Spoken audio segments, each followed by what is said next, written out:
नमस्कार साथियों, आज की हमारी क्लास का विषय है जर्मनी का एकीकरण। अब देखो, जर्मनी के एकीकरण के संदर्भ में हम बात करें तो पहले हमने इटली का एकीकरण पढ़ा। पहली बात, इटली और जर्मनी के एकीकरण में दोनों में कुछ साम्यताएं आपको ध्यान रखनी है। दोनों के एकीकरण का प्रेरक तत्व नेपोलियन बोनापार्ट था, क्योंकि नेपोलियन ने प्रारंभ दोनों क्षेत्रों को जीतकर और अपने एक प्रकार से उनको राजनीतिक एकता प्रदान की थी एक समय के लिए। तो दोनों के एकीकरण में एक प्रेरक तत्व के रूप में नेपोलियन बोनापार्ट ने काम किया था। दोनों को ही वियना कांग्रेस ने बाद में विभाजित कर दिया था वापस, जिसमें कि हमने पढ़ा था कि इटली को 8 राज्यों में तो जर्मनी को 39 राज्यों में। जर्मन जो क्षेत्र है, नेपोलियन ने जिनको जीतकर एक संघ बनाया था, उनको फिर 39 राज्यों में विभाजित कर दिया था वियना कांग्रेस ने। दोनों के एकीकरण में मुख्य बाधक ऑस्ट्रिया था, ठीक है, और दोनों के एकीकरण में दूसरा मुख्य बाधक था वो फ्रांस था, लेकिन मुख्य बाधक पूछे तो ऑस्ट्रिया था, ठीक है। फिर हमें यह भी ध्यान रखना है कि दोनों के एकीकरण का नेतृत्व उनके एक बड़े राज्य ने, जैसे इटली के एकीकरण का नेतृत्व सार्डिनिया पिडमोंट राज्य के नेतृत्व में हुआ था, तो जर्मनी का एकीकरण प्रसा के नेतृत्व में हुआ था, ठीक है। सार्डिनिया पिडमोंट में था सेवोय राजवंश, तो सेवोय राजवंश के नेतृत्व में वो एकीकरण हुआ था। जबकि यहाँ जो एकीकरण हो रहा है वो हो रहा है होहेन जोलन राजवंश के नेतृत्व में जर्मनी का एकीकरण हो रहा है। वहां 4 व्यक्तियों को हमने 4 चरण माना था, क्योंकि वहां योगदान था 4 व्यक्तियों का, और वो 4 व्यक्ति कौन थे जिनकी हम पहले चर्चा कर चुके हैं, मेजिनी, केवूर, गेरिबाल्डी, विक्टर एमेनुएल द्वितीय। जबकि यहां एकीकरण में एक व्यक्ति, और वो है बिस्मार्क, और उस व्यक्ति ने 3 देशों से युद्ध लड़े, तो 3 युद्ध हैं वो इसके चरण होंगे। वहां तो 4 व्यक्तियों को हमने चरण बनाया था, यहां 3 युद्धों को हम चरण बनाएंगे कि उस व्यक्ति ने यानी बिस्मार्क ने किन किन देशों के साथ जो युद्ध लड़े, 3 देशों के साथ यानी डेनमार्क, ऑस्ट्रिया और फ्रांस, इन तीनों के साथ जो युद्ध लड़े वो 3 चरण हो जाएंगे, ठीक है। तो जर्मनी का एकीकरण काफी सरल है बजाय इटली के, क्योंकि वहां 4 व्यक्तियों की भूमिका थी, यहां एक व्यक्ति की भूमिका है। और दूसरी बात कि हम पहले ही चर्चा कर चुके हैं, दोनों एक दूसरे के एकीकरण में आपस में सहयोग कर रहे हैं, तो कुछ बातें वहां हम चर्चा कर चुके हैं। तो यहां देखो, इस संदर्भ में जब हम जर्मनी के एकीकरण की बात करें, सबसे पहले हमें यह पता होना चाहिए कि जर्मनी का एकीकरण किसके नेतृत्व में हुआ था? प्रसा के नेतृत्व में हुआ था, ठीक है, प्रसा राज्य। अब यहां ध्यान ये रखना है कि नेपोलियन ने एकीकरण, क्योंकि पहले हम बात कर चुके थे इटली के एकीकरण के समय कि इतिहास के मजाकों में से एक है कि आधुनिक जर्मनी का निर्माता नेपोलियन बोनापार्ट है। किसका कथन है? लिप्सन का। कैसे कि नेपोलियन ने 1806 में इस क्षेत्र को यानी जर्मन राज्यों के क्षेत्र को जीतकर और एक संघ स्थापित किया था, जिसका नाम दिया था राइन संघ या राइन राज्य संघ। राइन संघ बोलते हैं अमूमन, तो राइन राज्य संघ बनाया नेपोलियन बोनापार्ट ने, ठीक है। तो इससे इन क्षेत्रों में आपस में थोड़ी सी एकता का भाव जागृत हुआ। लेकिन बाद में जब 1814-15 में वियना कांग्रेस हुई, तो वियना कांग्रेस ने उस वियना सम्मेलन में मेटरनीख के प्रभाव के कारण इन जर्मन राज्यों को वापस विभाजित कर दिया गया, और वापस विभाजित किया गया तो 39 राज्यों में 1815 की वियना कांग्रेस में इन राज्यों को यानी इस राइन राज्य संघ को विभाजित कर दिया। कितने राज्यों में? 39 राज्यों में, और 39 राज्यों का एक संघ अलग से बना दिया, और उस संघ को नाम दिया जर्मन परिसंघ। जर्मन परिसंघ नाम दिया उस संघ को, ठीक है। और इस जर्मन परिसंघ का अध्यक्ष तो बन गया ऑस्ट्रिया। इसका अध्यक्ष तो कौन बना? ऑस्ट्रिया। और उपाध्यक्ष बना दिया प्रसा को। इस जर्मन परिसंघ जो 1815 में वियना कांग्रेस में कितने राज्यों की? 39 राज्यों की। उसका अध्यक्ष है ऑस्ट्रिया और उपाध्यक्ष है प्रसा। उपाध्यक्ष है परसा, उपाध्यक्ष बना दिया परसा को। ठीक है। और इस जर्मन परिसंघ यानी इन 39 राज्यों की एक डाइट संसद बना दी गई फ्रैंकफर्ट में। फ्रैंकफर्ट में इसकी संसद बना दी गई। फ्रैंकफर्ट में इन राज्यों की संसद बना दी गई।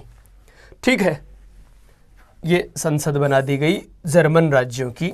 तो जर्मन राज्यों की संसद थी फ्रैंकफर्ट में, जहां सभी राजा अपने अपने प्रतिनिधि भेजते और वो संसद होती इन सब राज्यों की एक जगह फ्रैंकफर्ट में, जिसमें आगे हम चर्चा करेंगे कि बिस्मार्क भी जिसका सदस्य बना था। ठीक है। अब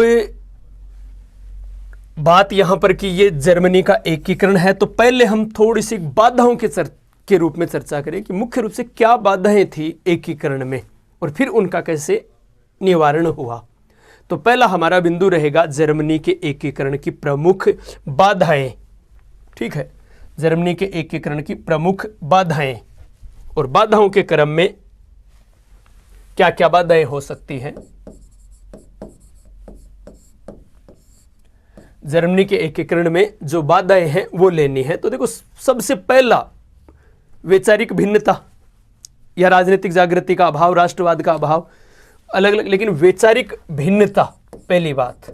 तो वैचारिक भिन्नता से यद्यपि हमारे यहाँ कोई प्रश्न बनकर नहीं आता है ऑब्जेक्टिव के हिसाब से, लेकिन फिर भी हमें यह ध्यान रखना है कि भिन्न भिन्न विचार थे। बस वहाँ तो पोप के नेतृत्व का विचार था, यहाँ पोप के नेतृत्व का कोई विचार नहीं है। यहाँ विचार क्या है कि गणतंत्रीय व्यवस्था के अंतर्गत हो या राजतंत्रीय व्यवस्था के अंतर्गत। यहाँ तक कि एक विचार ये भी चल रहा था कि एकीकरण ऑस्ट्रिया के नेतृत्व में क्यों नहीं हो जाए, परसा के नेतृत्व में हो या ऑस्ट्रिया के नेतृत्व में, यह विचार भी चल रहा था। लेकिन खैर, हमें केवल एक कारण के रूप में कि एक वैचारिक भिन्नता, तो एक कारण तो यह हो गया। दूसरा कारण, मुख्य कारण, विदेशी प्रभुत्व। ये एक प्रकार से बाधा, सबसे बड़ी बाधा थी, कारण नहीं, बाधा बोलते हम, विदेशी प्रभुत्व। ये सबसे बड़ी बाधा थी इस जर्मनी के एकीकरण में। अब देखो, विदेशी प्रभुत्व में हमें क्या क्या ध्यान रखना है। पहली बात, जर्मनी के दो क्षेत्र हैं जिनका नाम है स्लेस्विग और होल्स्टाइन, वो है डेनमार्क के नियंत्रण में। दो प्रदेश हैं स्लेस्विग और होल्स्टाइन, वो है डेनमार्क के नियंत्रण में। एक प्रदेश है हनोवर, वो है इंग्लैंड के नियंत्रण में। इंग्लैंड के नियंत्रण में हनोवर का प्रदेश। और लगभग पूरे जर्मन परिसंघ पर नियंत्रण है किसका? ऑस्ट्रिया का। तो मुख्य बाधक ही ऑस्ट्रियाई है। ठीक है। और दक्षिणी राज्यों पर है फ्रांस का अप्रत्यक्ष रूप से थोड़ा प्रभुत्व है। और दूसरी बात, ये अपनी सीमा पर एक शक्तिशाली राज्य को उदय होते देखना भी नहीं चाहता। तो इसलिए ये एक बड़ा कारण रह गया यहाँ पर कि ये देश जर्मनी के एकीकरण में बाधक हैं, मुख्य रूप से ऑस्ट्रिया, फिर फ्रांस और फिर डेनमार्क। हालांकि इंग्लैंड के भी हित है, लेकिन इंग्लैंड थोड़ा तटस्थ राष्ट्र है, तो इसलिए ज़्यादा टांग नहीं अड़ाएगा, तो इंग्लैंड से इसका कोई युद्ध नहीं होगा। ठीक है। तो ये है, लेकिन फिर भी हमें याद ये रखना है कि इंग्लैंड के पास जर्मन का एक प्रदेश था, उसका नाम था हनोवर। ठीक है। तो अब विदेशी प्रभुत्व में हमें यह ध्यान रखना है, डेनमार्क के पास दो क्षेत्र थे, कौन से? स्लेस्विग और होल्स्टाइन। इनको स्लेस्विग और होल्स्टाइन की डचियां बोलते हैं। डचियां यानी छोटे प्रांत, तो छोटे प्रांत थे। देखो, इनको आप मैप में देखो, ताकि ये मैप है, और मैप में जब हम जर्मनी के, ये 1815 से 71 का मैप है, ये मैप। ठीक है। तो इसमें ये तो रहा हनोवर, ये हनोवर है। मैं मार्कर चेंज कर लेता हूं ताकि आपको स्पष्ट दिखाई दे जाए। यहां पर जो इनमें नहीं है, ये कलर नहीं है इनमें, यहां पर मैप में। तो एक बार, ये तो रहा हनोवर। ठीक है। ये होल्स्टाइन और स्लेस्विग, ये ऊपर डेनमार्क, ये डेनमार्क है, और डेनमार्क के पास ये रहा स्लेस्विग और ये रहा होल्स्टाइन। ठीक है। ये जर्मनी की राजधानी बर्लिन है यहाँ पर। और बाकी राज्यों की हम जो प्रसंग आएगा तब तब चर्चा करते रहेंगे यहाँ पर। और ये जहाँ फ्रैंकफर्ट जो संसद है, ये फ्रैंकफर्ट है यहाँ जर्मनी में। ठीक है। ये फ्रैंकफर्ट है यहाँ पर। तो ये भी हमें ध्यान रखना है, क्योंकि अभी हमने थोड़ी देर पहले चर्चा की थी कि इन 39 जर्मन राज्यों की जो संसद वो फ्रैंकफर्ट में आयोजित की। तो ये फ्रैंकफर्ट जहाँ 39 राज्यों की संसद थी जिसमें राजाओं के प्रतिनिधि, और वहाँ मुख्य रूप से प्रभुत्व किसका था? ऑस्ट्रिया का। ठीक है, तो ये जर्मनी और ये दक्षिण राज्य हैं, बेडेन, बवेरिया, ये सब जर्मनी के दक्षिण क्षेत्र के राज्य हैं।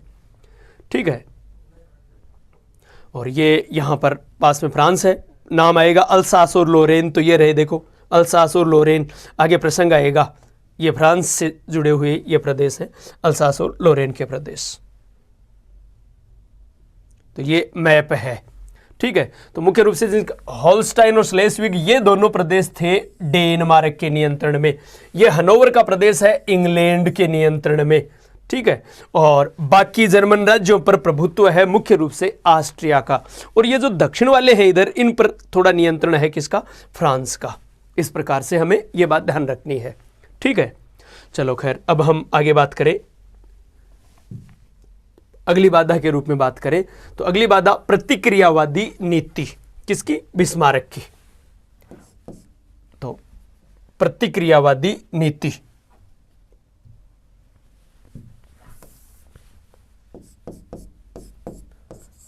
प्रतिक्रियावादी नीति, प्रतिक्रियावादी नीति का मतलब कि किसी भी प्रकार का सुधार होने नहीं देना चाहता।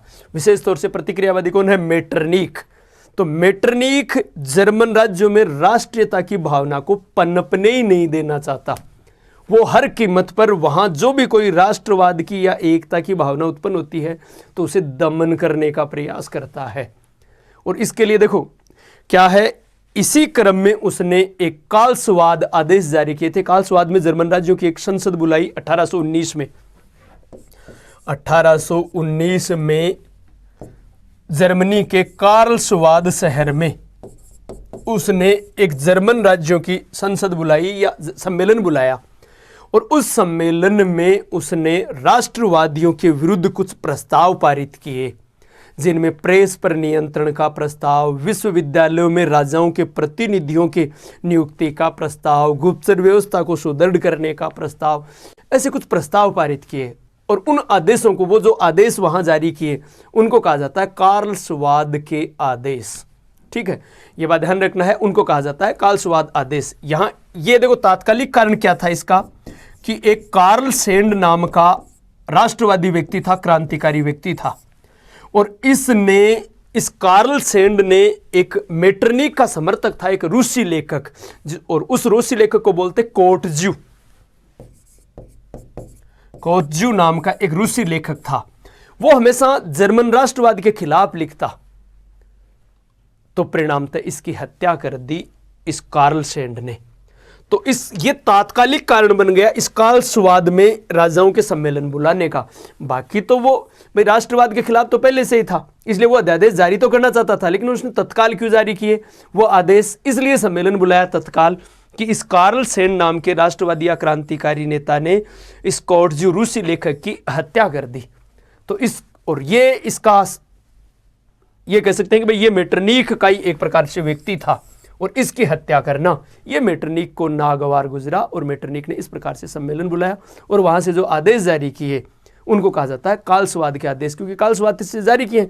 तो कालस्वाद के आदेश कब जारी किए? 1819 में। इसमें क्या किया?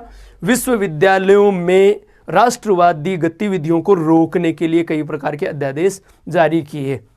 फिर प्रेस पर नियंत्रण की 20 पृष्ठों से अधिक अगर कोई मुद्रित सामग्री होती है तो उसे चेक करवाना पड़ेगा।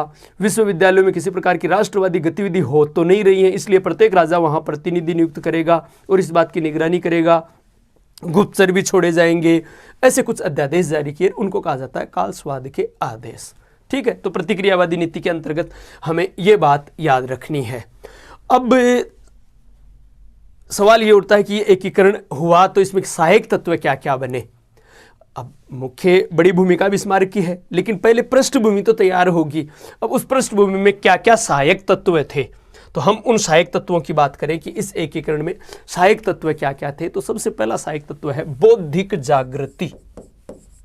कि उस समय जर्मनवासियों में कुछ विचारक ऐसे थे जो बौद्धिक जागृति का कार्य कर रहे थे, और इस बौद्धिक जागृति के अंतर्गत आपको जिन व्यक्तियों के नाम याद करने हैं उनमें आपको मुख्य रूप से हीगल, हर्डर,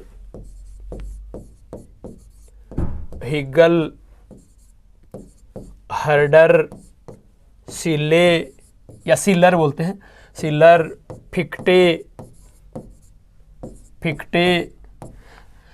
और इसके अलावा हम ले लेंगे उसको हेनरिच हाफमैन, गेटे,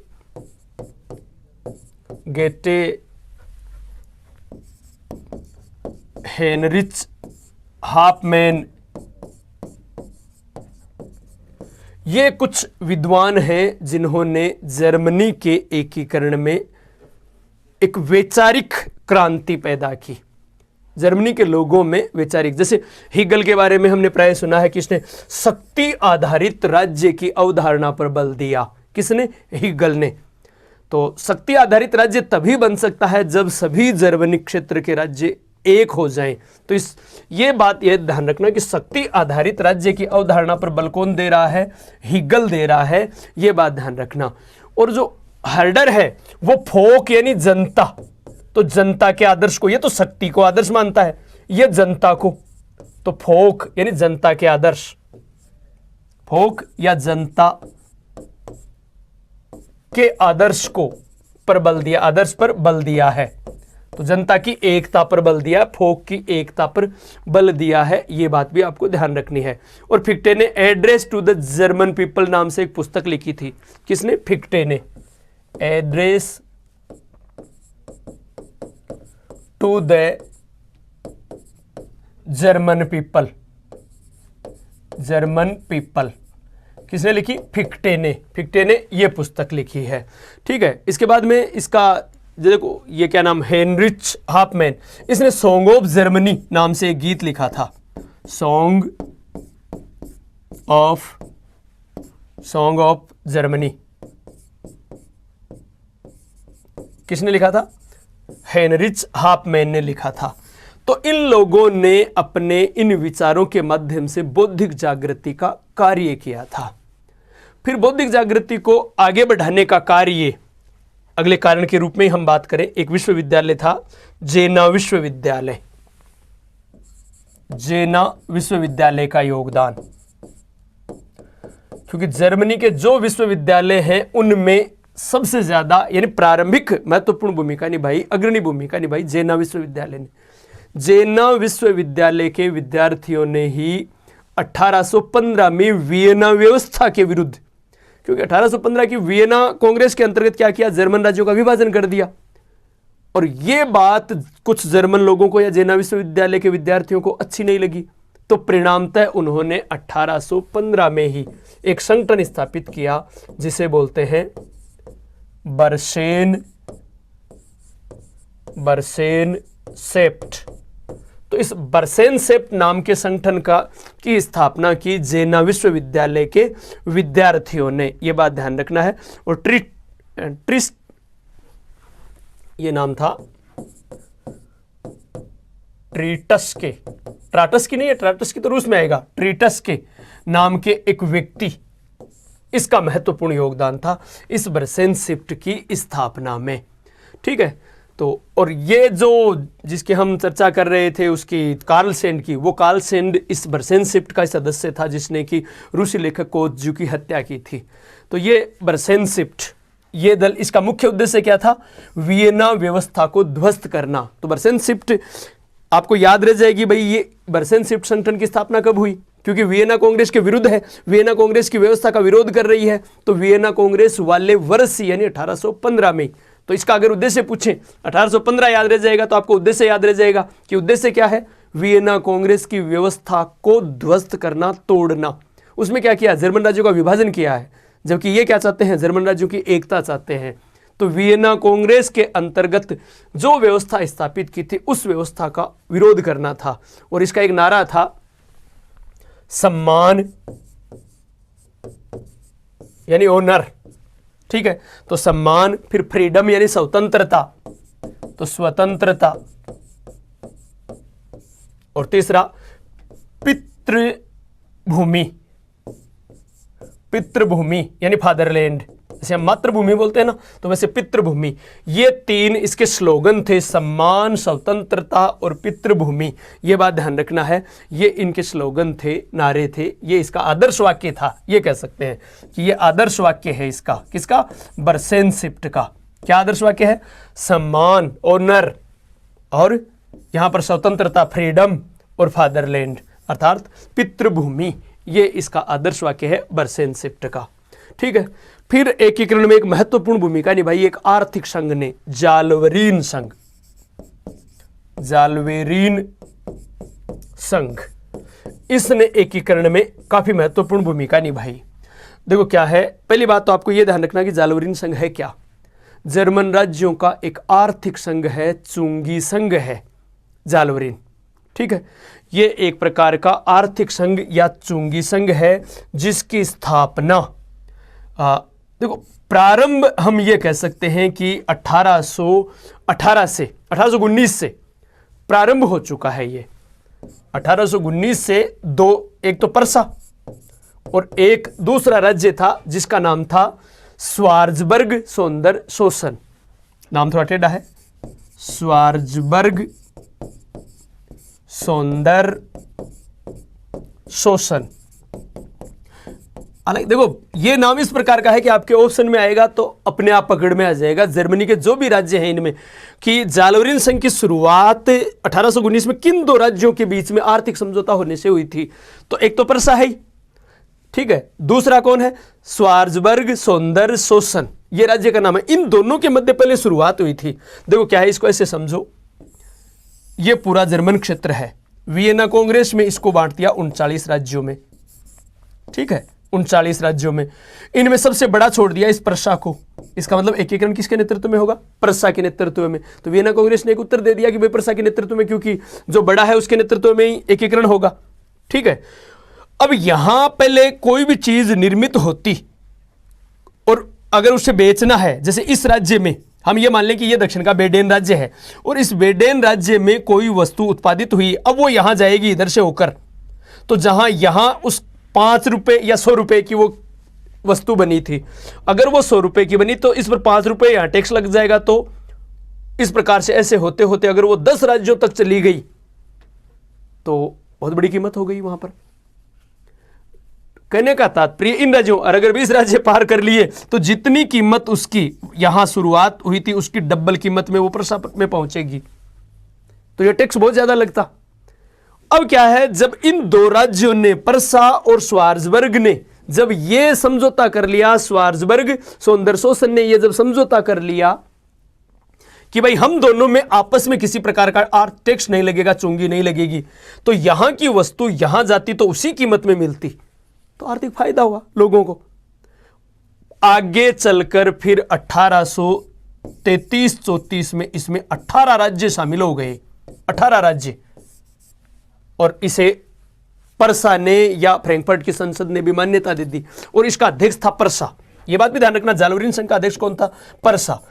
अब जब यहां से कोई भी सामान यहां जाएगा तो उनकी कीमत नहीं लग रही है 1850 तक, क्योंकि सबने सोचा भाई बहुत बड़ा फायदा हो रहा है इससे तो जनता को, आम जनता को। तो 1850 तक आते आते सभी 39 राज्य इसके सदस्य बन गए। 1850 में सभी 39 राज्य इसके सदस्य बन गए। हालांकि आपसे यह पूछें कि इसकी शुरुआत कब से, जालवरीन संघ की स्थापना की शुरुआत कब से मानी जाती है, तब तो 1819 से, लेकिन इसे वैधानिक मान्यता या इसकी व्यवस्थित रूप से शुरुआत कब हुई? तो 1834 में, क्योंकि 1834 में 18 राज्य शामिल हो गए इसमें, तो इसलिए ये एक बड़ा संगठन बन गया। और 1850 तक फिर सभी राज्य, अब अगर इनको यह पता चल गया कि जब हम आर्थिक रूप से एक हुए हैं तो हमें वस्तुएं, कीमत उस राज्य में जो कीमत थी वही उसी कीमत में हमें यहां मिल रही है, सिवाय परिवहन के खर्च को छोड़कर उस पर किसी प्रकार का कोई टैक्स नहीं लग रहा है। तो लोगों को यह सोचा कि अगर हम राजनीतिक रूप से एक हो जाएं पूर्णतः तो कितना फायदा होगा। तो ये बात, अच्छा एक बात और ध्यान रखना, ये विचार किसकी विचारधारा पर ये जालवरीन संघ बना है? फ्रेडरिक लिस्ट की विचारधारा पर, जिसे जर्मनी में जर्मन रेल का पिता माना जाता है। ठीक है, उस फ्रेडरिक लिस्ट की विचारधारा के आधार पर इस जालवरीन संघ की स्थापना हुई। तो अगर आपसे यह पूछें कि जालवरीन संघ का जन्मदाता कौन, किसी व्यक्ति को पूछें तो फ्रेडरिक लिस्ट। फ्रेडरिक लिस्ट, ये इसका जन्मदाता है। ठीक है, और इसे रेलवे, जर्मन रेल का पिता भी माना जाता है, इस फ्रेडरिक लिस्ट को। ठीक है, तो इस जालवरिन संघ जो एक आर्थिक संघ है, चुंगी संघ है, इसने भी जर्मनी के राज्यों में एकता का भाव, और उसका अध्यक्ष कौन है? पर्सा। इसका मतलब यह तय हो गया कि अब राजनीतिक एकीकरण भी कौन करेगा? पर्सा के नेतृत्व में होगा। यह एक बड़ी बात हो गई यहां पर। ठीक है, फिर उसके बाद में अगला कारण बनता है 1848 की क्रांति का प्रभाव। 1848 की क्रांति का प्रभाव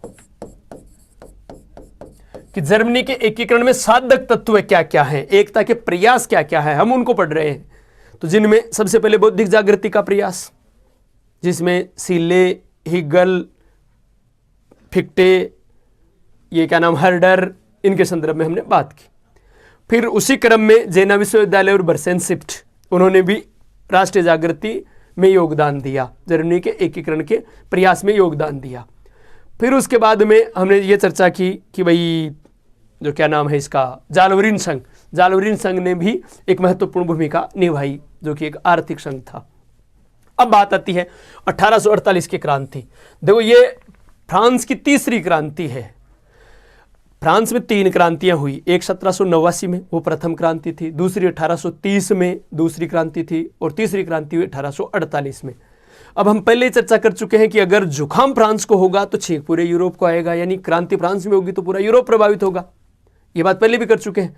तो जो ही ये फ्रांस में क्रांति हुई तो ये क्रांति ऑस्ट्रिया में भी हुई, और ऑस्ट्रिया के मेटरनिक का पतन हो गया। पहले हम इटली के एकीकरण के संदर्भ में ये चर्चा कर चुके हैं। तो मेटरनिक का पतन हुआ तो जर्मन राज्यों में उत्साह कि भाई जर्मन राज्य एक हो सकते हैं। तो जर्मनी के बुद्धिजीवी वर्ग के लोगों ने फ्रैंकफर्ट में अपना एक सम्मेलन बुलाया, उसे हम संसदीय बोल सकते हैं, सम्मेलन बुलाया।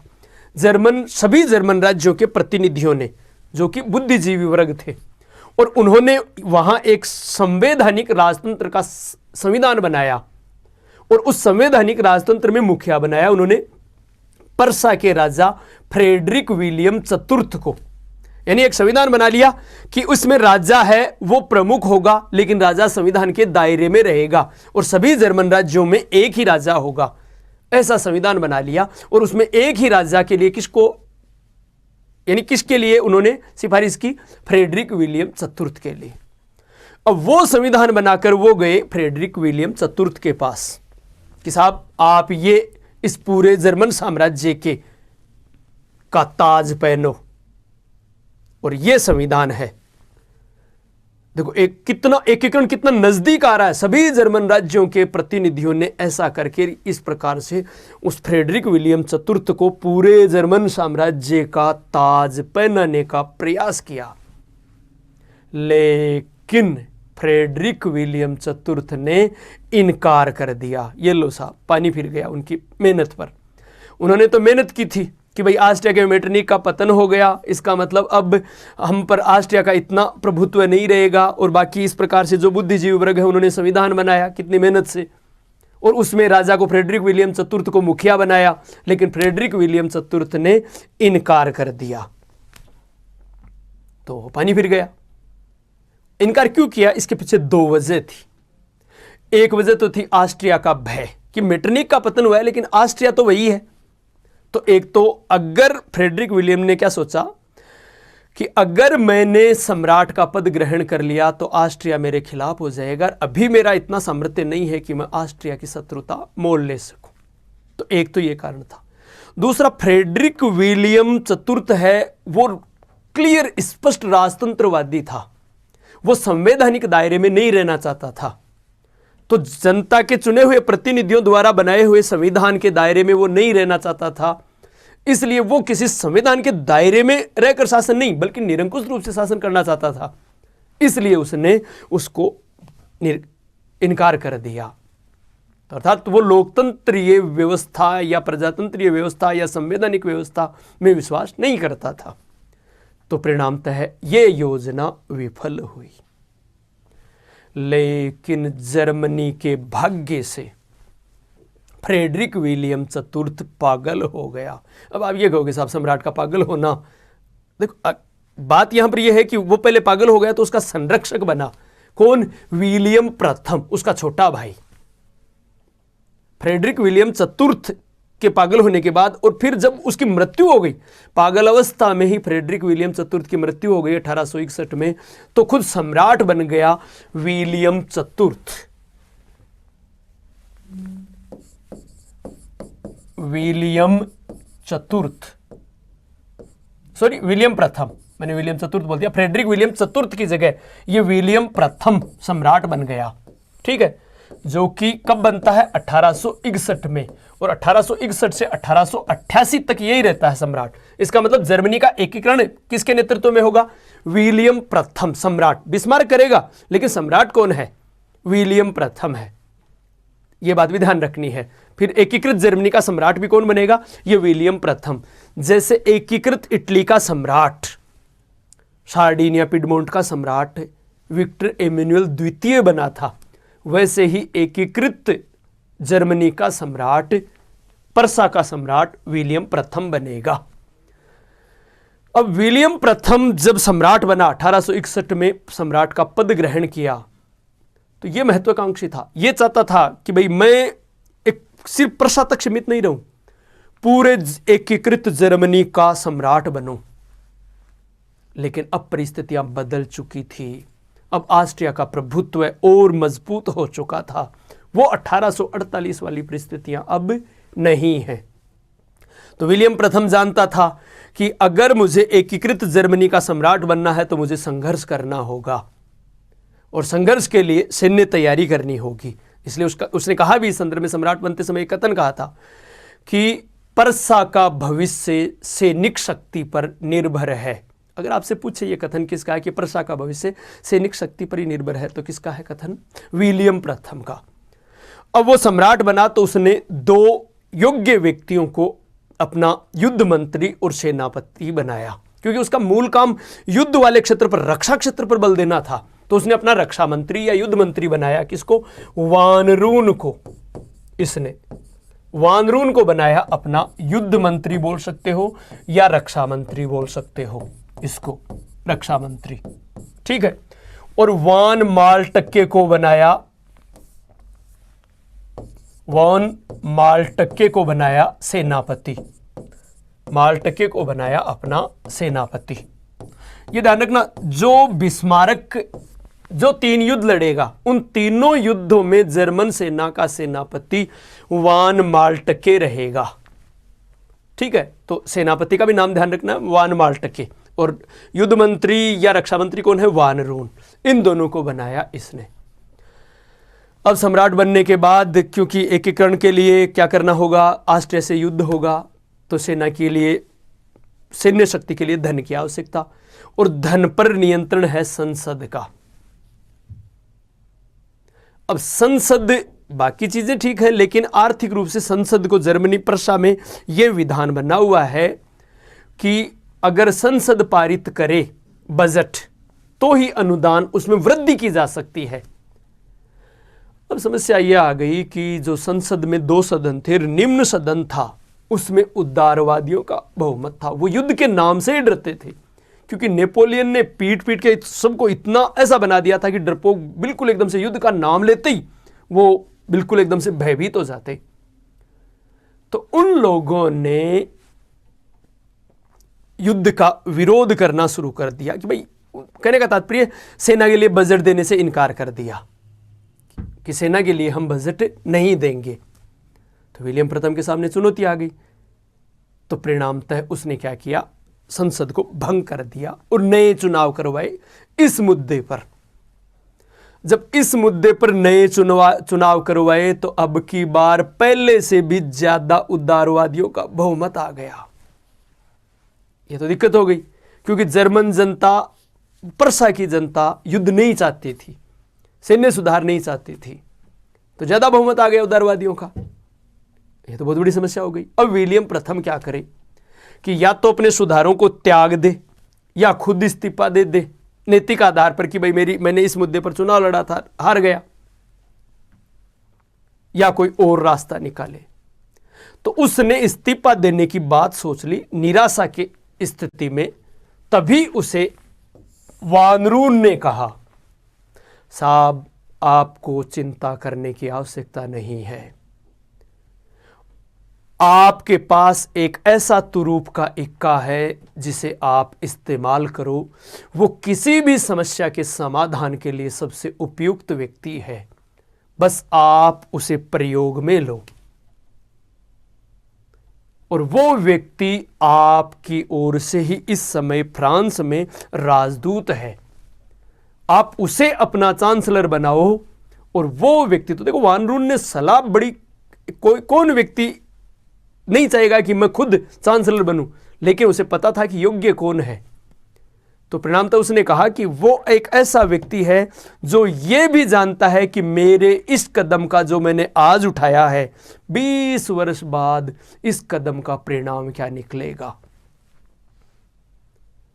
और वो व्यक्ति है बिस्मार्क, जो इस समय आपका राजदूत है फ्रांस में। आप उसे बुलाओ और उसे ये कमान सौंपो। तो परिणामतः बिस्मार्क को बुलाया। अच्छा, बिस्मार्क को बुलाया, ये पद देने से पहले मैं बिस्मार्क के बारे में थोड़ी सी एक बात बता दूं आपको बिस्मार्क के संदर्भ में, कि बिस्मार्क का जन्म 1 अप्रैल 1815 को, ठीक है, 1815 में पर्सा के राज्य में हुआ था। ब्रेडनबर्ग नाम से राज्य स्थान है पर्सा में, ब्रेडनबर्ग नामक स्थान या नगर में एक कुलीन परिवार में, इसका मतलब राजनीतिक इनका परिवार पहले से ही था राजनीति में, तो कुलीन परिवार में इसका जन्म हुआ था। कहाँ? ब्रेडनबर्ग में 1 अप्रैल 1819 को। 1847-48 में ये पर्सा की ओर से फ्रैंकफर्ट संसद में सदस्य बना था, फ्रैंकफर्ट संसद का, और ये इसकी प्रथम राजनीतिक नियुक्ति थी, पहली बार। और यहां से फिर इसे भेजा गया 1859 में रूस, सेंट पीटर्सबर्ग, 59 से लेकर और ये 62 तक, 1862 तक रूस में राजदूत रहेगा। तो रूस में राजदूत रहा था, ठीक है। फिर इसका मतलब जार अलेक्जेंडर द्वितीय से इसने मित्रता स्थापित कर ली है उस समय तक। फिर उसके बाद में 1862 में, मार्च 1862 से सितंबर 1862 तक, मार्च 1862 से सितंबर 1862 तक ये व्यक्ति रहा फ्रांस में राजदूत नेपोलियन तृतीय के पास, ठीक है। तो फ्रांस में ये राजदूत रहा पर्सा की ओर से। अब इसे बुलाया 1862 में, और 1862 में ये व्यक्ति बना जर्मनी का चांसलर। 23 सितंबर 1862 को ये जर्मनी का चांसलर बना बिस्मार्क, प्रधानमंत्री बना। प्रधानमंत्री बनते समय इसने सम्राट से कहा कि संसद के साथ आपका जो संघर्ष चल रहा है उसमें मैं नष्ट हो सकता हूं, लेकिन श्रीमान का साथ कभी नहीं छोड़ूंगा। तो आपसे पूछ सकते हैं कि यह कथन किसका है, कि संसद के साथ संघर्ष में समाप्त हो सकता हूं लेकिन श्रीमान का साथ नहीं छोड़ूंगा। कथन किसका है? बिस्मार्क का है, यह बात ध्यान रखना, ठीक है। 1862 में चांसलर बन गया। चांसलर बनते ही इसने अपनी नीति पहले निर्धारित कर ली कि भाई एकीकरण युद्ध से ही होगा, और उसने पहले ही दिन अपना अभियान शुरू कर दिया। तो कितना आप अंदाज नहीं लगा सकते कि कोई व्यक्ति इतना दूरदर्शी भी हो सकता है क्या, और कोई व्यक्ति इस प्रकार से ऐसे कदम उठा सकता है कि उसके परिणाम उसे पहले से पता हो कि ऐसे होंगे। तो कहने का तात्पर्य बहुत दूरदर्शी व्यक्ति था बिस्मार्क। अब क्या किया बिस्मार्क ने? संसद में कहा राजा को कि संसद का अधिवेशन बुलाओ, और संसद के अधिवेशन में चला गया निराश मुद्रा में, और वहां चुपचाप। तो सांसदों ने पूछा कि साहब क्या कारण है? तो बोले मैं खुशी व्यक्त करूं इस बात की कि मैं चांसलर बना हूं, या इस बात पर दुख व्यक्त करूं कि मैं जहां राजदूत रहकर आया हूं वहां से एक गुप्त सूचना लेकर आया हूं जो हमारे लिए विनाशकारी है, बेकार है, खराब है। तो सांसदों ने कहा ऐसी क्या सूचना है? तो उन्होंने कहा कि ऑस्ट्रिया हम पर, कभी भी ऑस्ट्रिया से हमारा युद्ध हो सकता है। तो क्या युद्ध हो सकता है, तो उसका विकल्प, बचने का कोई उपाय? तो बचने का उपाय यही है कि विश्व की किसी भी समस्या का समाधान बहुमत और भाषण से नहीं, बल्कि रक्त और लोह की नीति से होता है। यह नीति अपनाई उसने। तो सांसदों ने कहा साहब बचने का कोई उपाय? तो उपाय यही है कि सेना को मजबूत किया जाए। कैसे करें? धन की आवश्यकता पड़ेगी और धन आप लोगों के नियंत्रण में है। तो उस समय जो निम्न दल के सदस्य थे उन्होंने एक बार के लिए बजट पारित कर दिया। जो एक बार के लिए बजट पारित किया, बिस्मार्क ने सम्राट को कहा कि आप निम्न सदन को भंग कर दो ताकि यह आम आदमी बन जाए। उसको तो कर दिया भंग, और अब जब भी बजट की आवश्यकता होगी तो वो केवल ऊपरी सदन से ही बजट पारित करवाएगा। हालांकि वो गैर वैधानिक तरीका था, लेकिन बिस्मार्क अपने उद्देश्य की पूर्ति के लिए गैर संवैधानिक तरीके अपनाने को भी तैयार था। तो उसने ऐसा तरीका अपनाया, सेना का आधुनिकीकरण किया, और फिर अब टारगेट बना लिए कि मुझे ये 3 युद्ध करने हैं। और 3 युद्धों में देखो कौन कौन से। बिस्मार्क जो युद्ध करेगा, पहला युद्ध होगा डेनमार्क से युद्ध। तो अब पहले हम बात यही करें, देखो उसके सामने विकल्प है डेनमार्क, ऑस्ट्रिया और फ्रांस। तो सबसे पहले किससे युद्ध किया जाए? डेनमार्क के पास आपको पता है स्लेस्विग और होल्स्टाइन के प्रदेश हैं। तो उसने इन तीनों में से 3 देश हैं जिनसे उसे युद्ध करना है कि सबसे कमजोर कड़ी कौन सी है, उसको पीटे। भाई पहली चोटी अगर आप कोई होशियार ने पीट दे तो पहली बात तो पीटी जाए, को नहीं पीटी जाए वो बेरोगो नहीं। और बाय द वे अगर वो पीट भी गए, हमने उसको पीट भी दिया, अगर किसी पहलवान ने किसी मजबूत पहलवान को हराया तो इसका मतलब वो खुद भी थक जाएगा, फिर दूसरे कमजोर पहलवान को भी नहीं हरा पाएगा। इसलिए पहले कमजोर को पीट दो ताकि कम से कम हौसला तो बढ़े। तो इसलिए उसने टारगेट किसको बनाया? डेनमार्क को। डेनमार्क के पास 2 प्रदेश थे, एक का नाम था स्लेस्विग और एक का नाम था होल्स्टाइन। स्लेस्विग और होल्स्टाइन, अभी हम मैप में चर्चा कर ही रहे थे। तो स्लेस्विग और होल्स्टाइन, इस होल्स्टाइन की लगभग जनता यानी 90% जनता थी, वो थी जर्मन जाति की, और इस स्लेस्विग की आधी जनता थी, वो जर्मन जाति की, आधी अन्य जातियों की। ठीक है।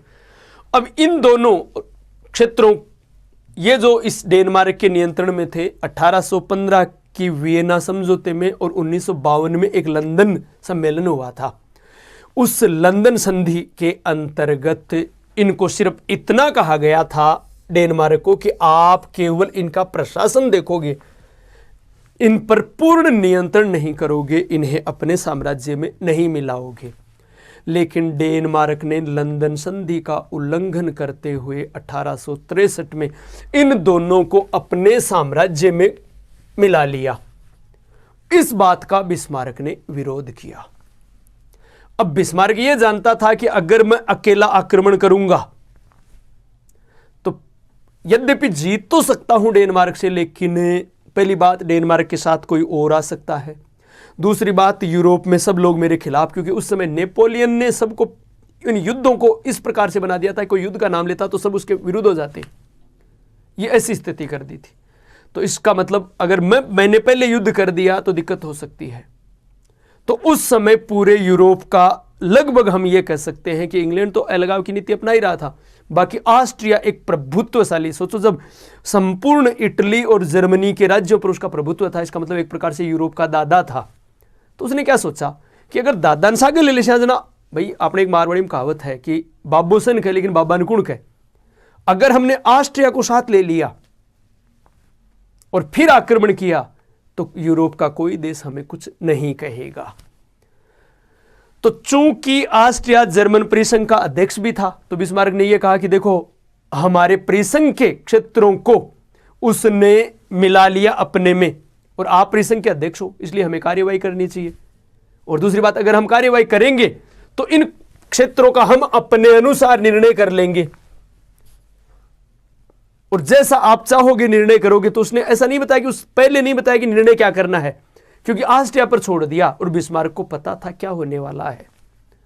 ऑस्ट्रिया को साथ लेकर उसने डेनमार्क पर पहले तो अल्टीमेटम दिया इसको कि भाई आप 48 घंटे के अंतर्गत आप अपने उस संविधान को वापस लो, लेकिन संविधान 48 घंटे में वापस लिया नहीं जा सकता, क्योंकि जिस संविधान को लागू करने वाली जो असेंबली थी वो भी भंग की जा चुकी थी।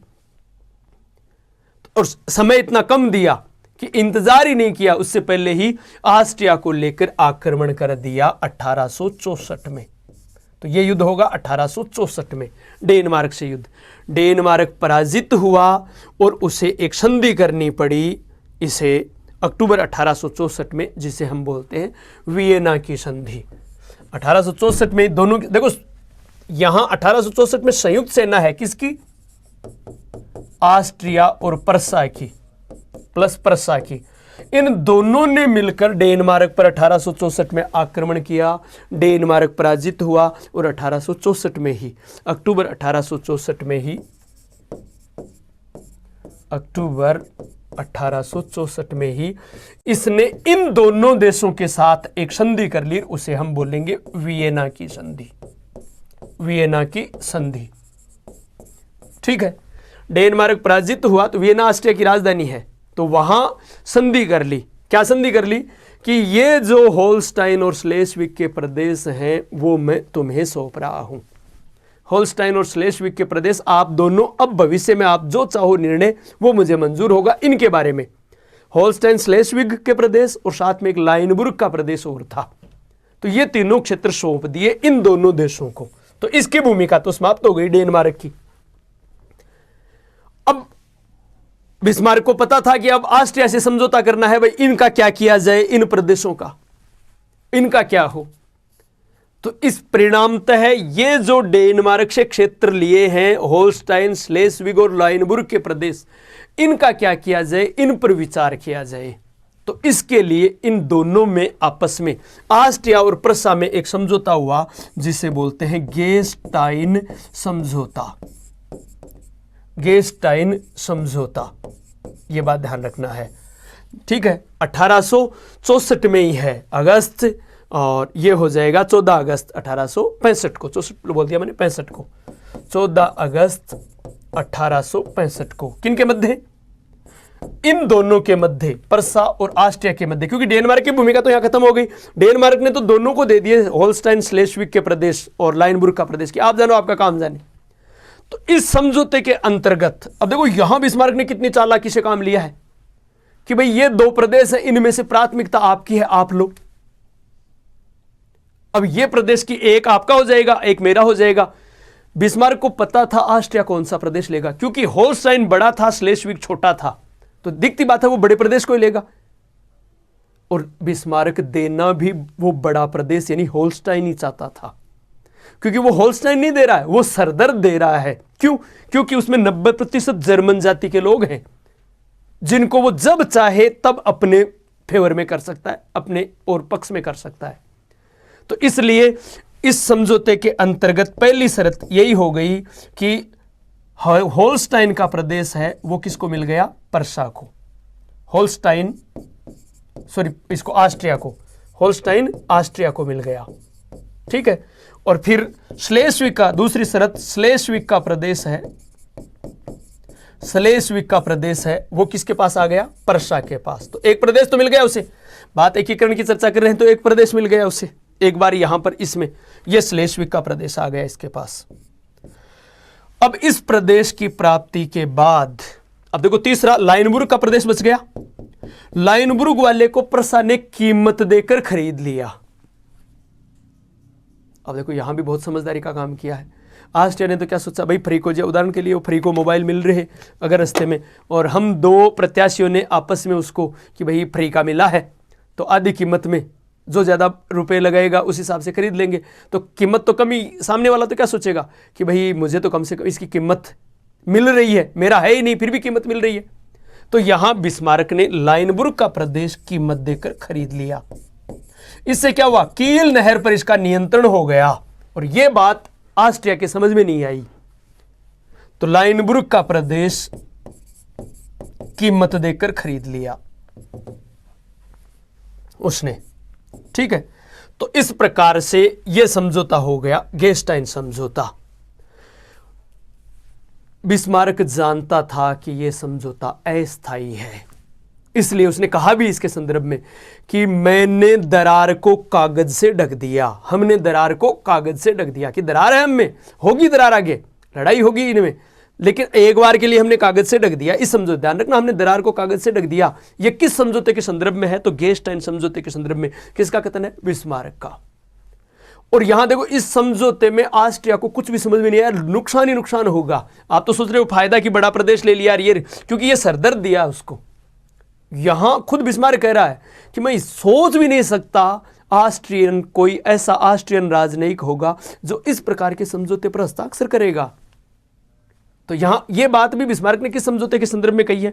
गेस्टाइन समझौते के संदर्भ में कही है कि मैं यकीन नहीं कर सकता, सोच नहीं सकता कि कोई ऐसा ऑस्ट्रियन राजनयिक होगा जो ऐसे समझौते पर हस्ताक्षर करेगा। अब इससे ये तो डेनमार्क से तो ले लिए, ये प्रदेश ले लिए, अब बारी आई ऑस्ट्रिया की। तो हमारा दूसरा बिंदु ही होगा ऑस्ट्रिया से संघर्ष। ऑस्ट्रिया से संघर्ष। अब ऑस्ट्रिया का तो लगभग ऑस्ट्रिया से युद्ध 1866, देखो 62 में वो चांसलर बना, 64 में डेनमार्क से युद्ध, 66 में ऑस्ट्रिया से युद्ध और 70 में फ्रांस से युद्ध, ऐसे याद करने के क्रम में। तो ऑस्ट्रिया से युद्ध 1866 में। और ये जो युद्ध होगा इन दोनों के मध्य, पहले इसके एक बिस्मार्क का एक नियम था, जिस किसी से भी लड़ता उसे मित्रहीन और अकेला करता पहले। मतलब वो ये सोचता है कि मेरे साथ कोई आता है, कौन आता है ये महत्वपूर्ण नहीं है, अगले के साथ कोई नहीं होना चाहिए, वो मित्रहीन और अकेला होना चाहिए। तो पहले उसने पूरी भूमिका कि किस प्रकार से किस किस को कैसे रखा जाए, एडजस्ट किया जाए। तो इंग्लैंड तो उस समय लगभग यूरोपीय मामलों से दूर रह रहा था। रूस का पहले ही वो सहयोग कर चुका था पोलैंड विद्रोह में। पोलैंड विद्रोह 1863 में जब पोलैंड विद्रोह हुआ तो उसके दमन के समय सब देशों ने रूस की निंदा की, लेकिन बिस्मार्क ने उसका साथ दिया, वहां पर उसके उस कार्य की आलोचना नहीं की। और फिर अलेक्जेंडर द्वितीय से उसकी व्यक्तिगत मित्रता भी स्थापित हो चुकी थी उस दौरान जब वो वहां राजदूत रहा था। तो यह भी एक बड़ी बात थी। अब बिस्मार्क ने फ्रांस को संतुष्ट करने के लिए उसे मौखिक आश्वासन, लिखित में नहीं दिया है, मौखिक आश्वासन दिया कि आपको राइन का प्रदेश और संभव हुआ तो बेल्जियम का प्रदेश दे दिया जाएगा। तो फ्रांस वैसे संतुष्ट हो गया। और फिर वो ये भी कह दिया कि जब हम लड़ेंगे तो आपको पंचायती के लिए बुला लेंगे, तो आपका कद भी बढ़ जाएगा। और नेपोलियन तृतीय बुलावे में आ गया बिस्मार्क के, और उसने कहा ठीक है, आप जो चाहो वो करो, मेरी ओर से मैंने एक बार आंख बंद कर ली है आपकी ओर से, आप जैसा चाहो करो। बस बिस्मार्क को यही चाहिए था।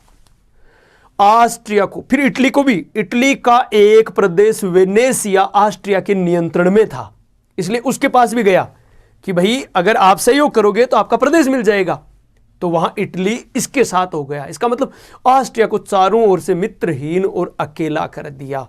और मित्रहीन और अकेला करने के बाद उसने ऑस्ट्रिया पर आक्रमण, यहां ऑस्ट्रिया के सामने ऐसी परिस्थितियां उत्पन्न कर दी कि दोनों में युद्ध हो।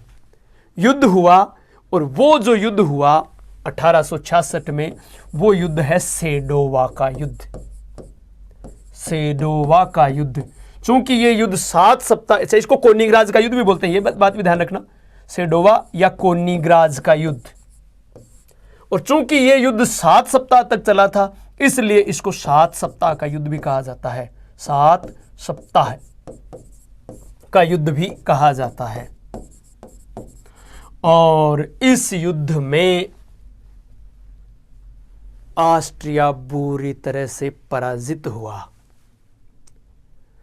और पराजित होकर उसे संधि, अच्छा देखो यहां पराजित हुआ, यह भी बड़ी बात नहीं है कि पराजित जर्मन सेनाएं वियना की ओर बढ़ रही थी कि अनायास बिस्मार्क ने उनको रोक लिया बीच में कि हमें पूरी ऑस्ट्रिया पर नियंत्रण नहीं करना है, बीच में युद्ध रोक लिया। और उसके साथ संधि कर ली, और संधि में काफी उदार शर्तें। अब देखो संधि 23 अगस्त 1866 को, और उसको हम बोलेंगे प्राग की संधि। और इस प्राग की संधि में उसके साथ उदार शर्तें बरती, और युद्ध बीच में रोककर नेपोलियन को पंचायती से दूर कर दिया। इसका मतलब अब नेपोलियन तो इस आस में बैठा था कि ये लड़ते लड़ते जब थक जाएंगे या एक पक्ष बिल्कुल पीट ही जाएगा तो मुझे बुलाएंगे पंचायती के लिए, लेकिन उसे आने नहीं दिया। उससे पहले ही बिस्मार्क ने युद्ध रोक लिया और संधि कर ली। और इस संधि में ऑस्ट्रिया के साथ उदार शर्तें, ताकि जब वो फ्रांस से लड़े तो ऑस्ट्रिया फ्रांस के पक्ष में ना हो। तो एक तो उसने बीच में युद्ध रोक लिया, तो ऑस्ट्रिया ने सोचा कि अगर बिस्मार्क चाहता तो वियना पर भी अधिकार कर सकता था, लेकिन उसने ऐसा नहीं किया। तो एक तो वैसे सॉफ्ट कॉर्नर हो गया। फिर युद्ध का हर्जाना, इस युद्ध में युद्ध का हर्जाना केवल 30 लाख पौंड लिया। अब आप ये कहोगे साहब ये केवल थोड़ी है, देखो आगे फ्रांस से जब हर्जाना लेगा वो 20 करोड़ पौंड लेगा, वहां करोड़ों में जाएगी बात। तो यहां 30 लाख पौंड ही बस वसूल किए हैं युद्ध का हर्जाना। एक शर्त तो ये। दूसरी, होल्स्टाइन और स्लेशविग, अब दोनों पर नियंत्रण किसका होगा? पर्सा का। तो होल्स्टाइन और स्लेशविग पर नियंत्रण स्वीकार कर लिया पर्सा का ऑस्ट्रिया ने। तीसरी, आपको पता हो तो पहले भी चर्चा कर चुके कि इस युद्ध में इटली ने भी साथ दिया था, यद्यपि इटली पराजित हुआ था अपने मोर्चे पर ऑस्ट्रिया से लड़ते हुए, कुस्टोजा के युद्ध में या कास्टोजा के युद्ध में, लेकिन बिस्मार्क ने उसे आश्वासन दिया था कि अगर तुम साथ दोगे तो तुम्हें तुम्हारा प्रदेश दिलवाया जाएगा। तो परिणामतः इस प्राग की संधि के माध्यम से उस इटली को दिला दिया कौन सा? वेनेशिया का प्रदेश। तो वेनेशिया का प्रदेश है वो किसको मिल गया? इटली को। किस संधि के माध्यम से? प्राग की संधि के माध्यम से। ठीक है। फिर जो 1815 की वियना संधि के माध्यम से जर्मन परिसंघ का गठन हुआ था, अब उस जर्मन परिसंघ को भंग कर दिया। जर्मन परिसंघ, तो जर्मन परिसंघ बना तो कब था? 1815 में। भंग कब हुआ है जर्मन परिसंघ? 1866 में प्राग संधि के माध्यम से। और इसके स्थान पर उत्तरी जर्मन राज्यों का एक संघ बना लिया और उसका अध्यक्ष खुद पर्सा बन गया। ऐसा हुआ यहां पर। ठीक है। तो इस प्रकार से ऑस्ट्रिया को जर्मन राज्यों से निकाल दिया। तो ऑस्ट्रिया की भूमिका भी खत्म। और यहां देखो, यहां फ्रांस को भी उसने कूटनीतिक माध्यम से अकेला कर दिया। इसलिए थियर्स का तो कथन भी है एक कि इस सेडोवा के युद्ध में ऑस्ट्रिया की नहीं बल्कि फ्रांस की हार हुई है। यह बात भी ध्यान रखना है आपको कि इस युद्ध में ऑस्ट्रिया की, ये थियर्स का कथन है कि सेडोवा के युद्ध में फ्रांस की नहीं, ऑस्ट्रिया की नहीं बल्कि फ्रांस की हार हुई है। थियर्स का कथन है ये। चलो खैर, अब हमारा बिंदु होगा फ्रांस से युद्ध। फ्रांस से युद्ध 1870-71।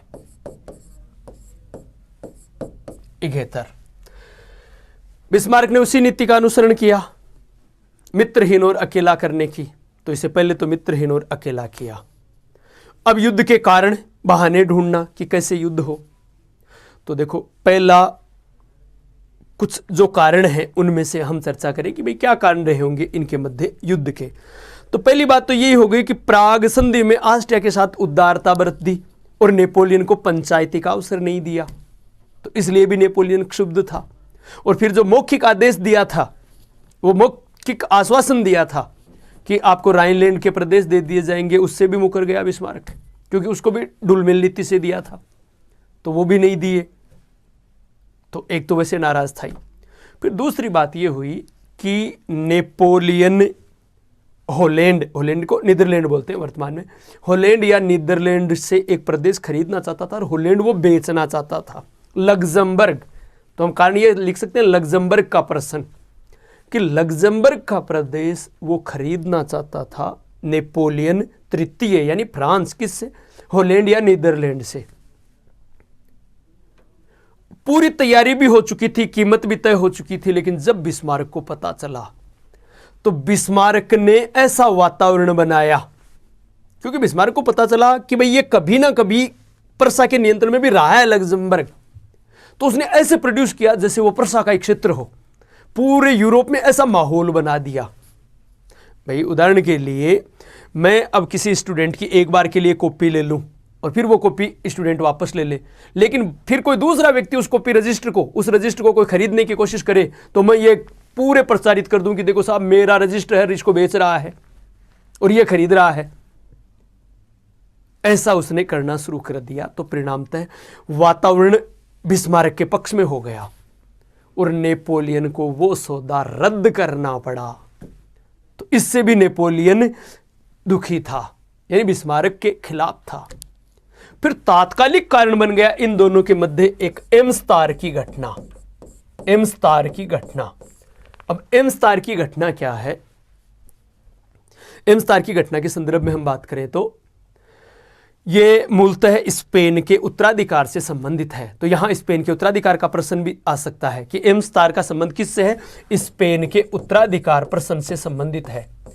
स्पेन की रानी इसाबेल ने त्यागपत्र दे दिया जनता के विरोध के कारण, तो स्पेन की राजगद्दी खाली हो गई। ऐसे में सम्राट विलियम प्रथम की सह पर होहेनजोलर्न, परसा में होहेनजोलर्न राजवंश तो था, होहेनजोलर्न राजवंश के एक व्यक्ति ने वहां नाम प्रस्तुत कर दिया, फ्रेडरिक ने। अब जब नाम प्रस्तुत कर दिया और इस बात का पता चला नेपोलियन को, तो नेपोलियन ने सोचा वहां तो बरसों से बुर्बो वंश रहता आया है, यह होहेनजोलर्न राजवंश कैसे आ सकता है? उसने इस बात का विरोध किया और उसके अपने राजदूत, जो परसा में राजदूत था, बेनेडिक्टी नाम से फ्रांस का राजदूत था, उसको कहा भाई वो नाम वापस ले, सम्राट से बात करो आप।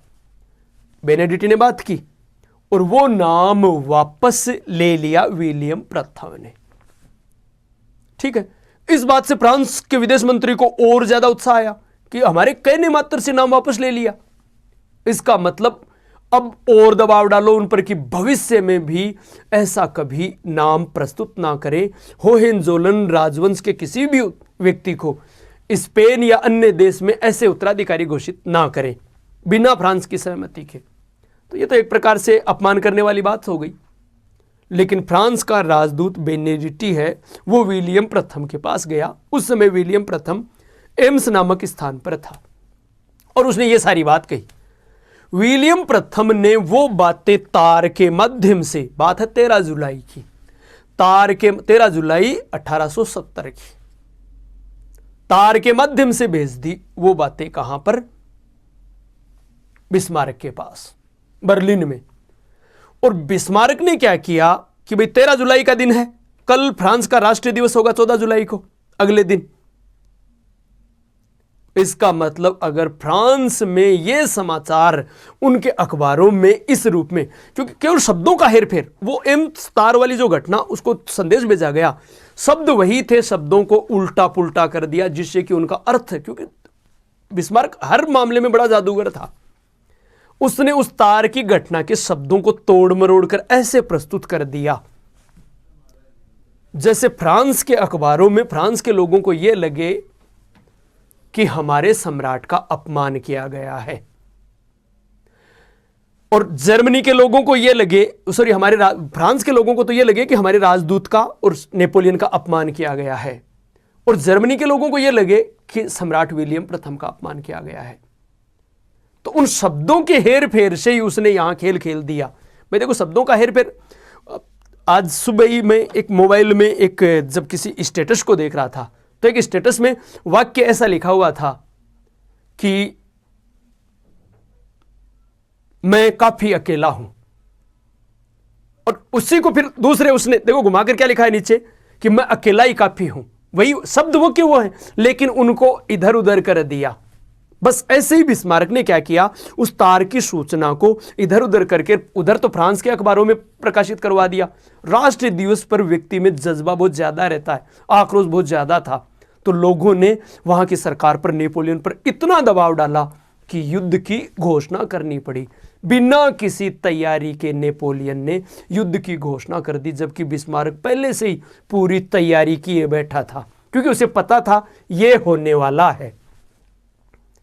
और जो फ्रांस ने बिना तैयारी के युद्ध किया और उस युद्ध में बड़े यानी बुरी तरह से हार हुई अनेक युद्धों में, लेकिन निर्णायक हार हुई फ्रांस की, वो हुई सेडान के युद्ध में। सेडान के युद्ध में तो ध्यान रखना, सेडोवा का युद्ध तो ऑस्ट्रिया से था, जबकि सेडान का युद्ध है वो फ्रांस से है, ये बात ध्यान रखना। ठीक है, सेडान का युद्ध जो 2 सितंबर 1870 को, 2 सितंबर 1870, 1 और 2 सितंबर दोनों को ही, लेकिन निर्णय 2 सितंबर 1870 को। इस युद्ध में स्वयं नेपोलियन के फ्रांस के सम्राट नेपोलियन तृतीय को 84,000 सैनिकों के साथ आत्मसमर्पण करना पड़ता है। तो बुरी पराजय थी। इस पराजय की सूचना जब पेरिस पहुंची, क्योंकि सम्राट तो खुद यहां सेडोवा युद्ध मैदान में आया हुआ है सेडान में, जब पेरिस में यह पहुंची तो पेरिस में विद्रोह हो गया गेम्बेटा के नेतृत्व में, और वहां तृतीय गणतंत्र की स्थापना हो गई। तीसरे गणतंत्र की स्थापना किसके नेतृत्व में? गेम्बेटा के नेतृत्व में। और यहां की गणतंत्रीय सरकार ने भी युद्ध जारी रखा, लेकिन अंत में वो भी पराजित हुए और उन्हें एक संधि करनी पड़ी। उस संधि को हम बोलते हैं फ्रैंक, ये युद्ध तो है सेडान का युद्ध, और वो जो संधि करनी पड़ी वो है फ्रैंकफर्ट की संधि। फ्रैंकफर्ट की संधि, ठीक है। और फ्रैंकफर्ट की संधि कब हुई है? फ्रैंकफर्ट की संधि हुई है 10 मई 1871 को।